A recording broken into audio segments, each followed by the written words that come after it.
Hello students, now in this video we will discuss about male reproductive system.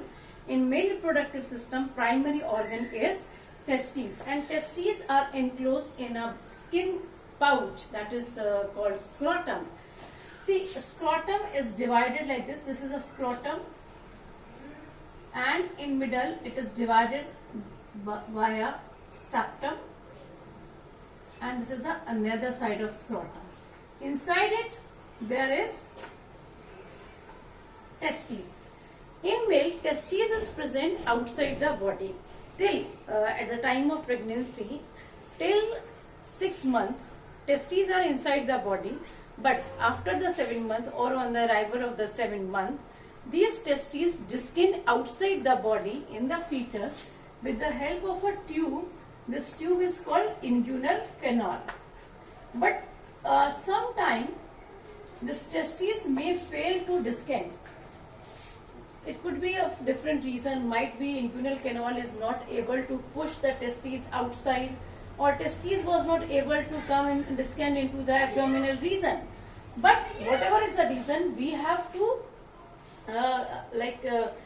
go for a simple surgery so that we can have testes outside the body.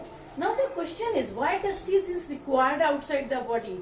Testes is required outside the body to maintain the temperature 2 to 3 degrees Celsius less than body temperature, which is required for the formation of sperm. In female it is not required because female can produce ovum at the body temperature. Now let's see the structure of a testes. This is the structure of testes. This is the outermost layer of testes that is called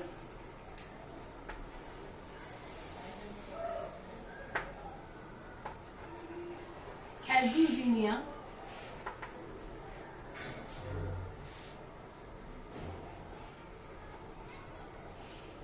and it is divided into number of compartments, and each compartment is known as lobule.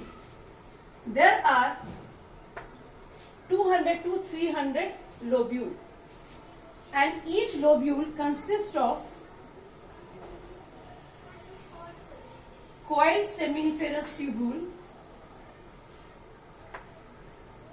and as they move apart from the testes, they become comparatively straight. So how many lobules are there? Around 200 to 300, and each lobule contain at least 3, maximum 3 seminiferous tubule. So this one is seminiferous tubule, which is the site of sperm formation. Now these seminiferous tubule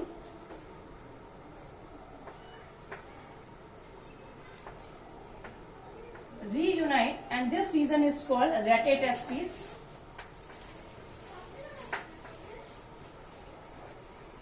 Rete testis form further coil-like structure that is called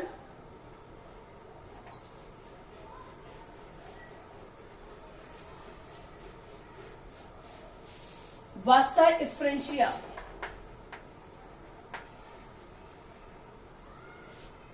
and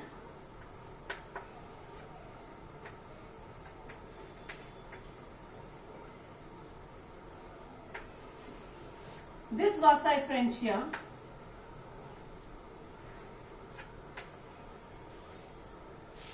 made the head of epididymis. This is the head of epididymis,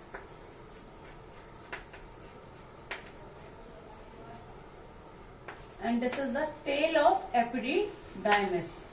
What is epididymis? Epididymis carries sperm from testes to vasa deferens.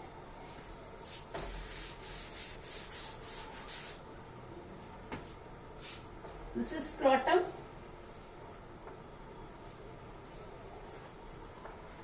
This is testes.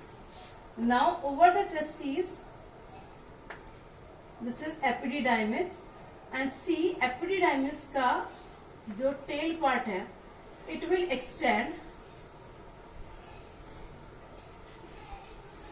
this part is epididymis,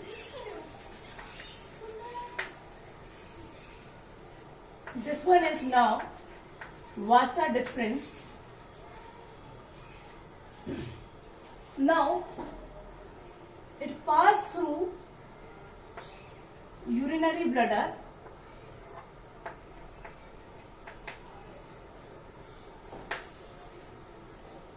it makes the loop over urinary bladder,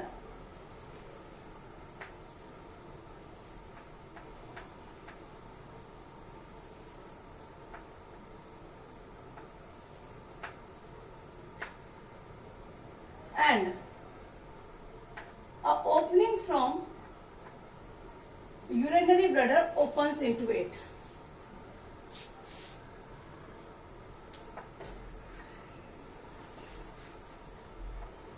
This is urinary bladder,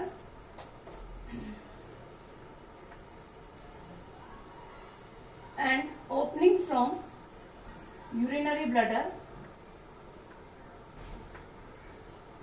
opens into it,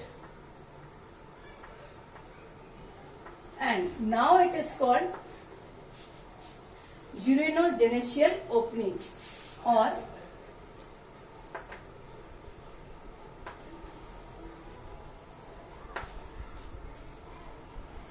meanwhile seminal vesicle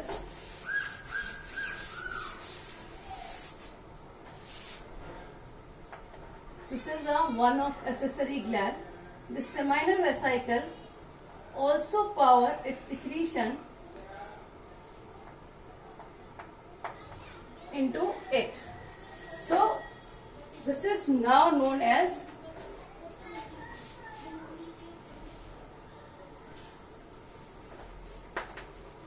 ejaculatory duct. So what is ejaculatory duct? Ejaculatory duct carry secretion from sperm, that is, it includes sperm, urine and the fluid from seminal vesicle. Now it is surrounded by, there is a pair of seminal vesicle. It is surrounded by a one donut shaped gland that is known as prostate gland.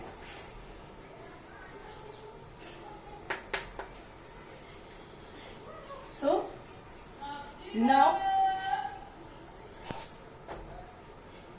prostate gland, now it includes the secretion from prostate gland and secretion from seminal vesicle, secretion from urinary bladder and sperm. Now this tube carry forward,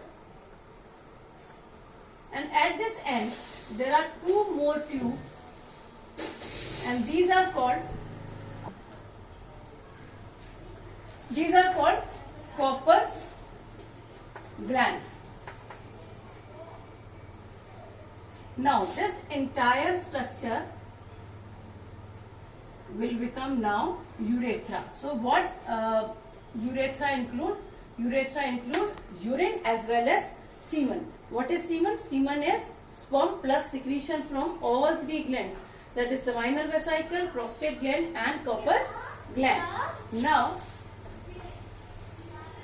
this is a penis which is folded at interior end.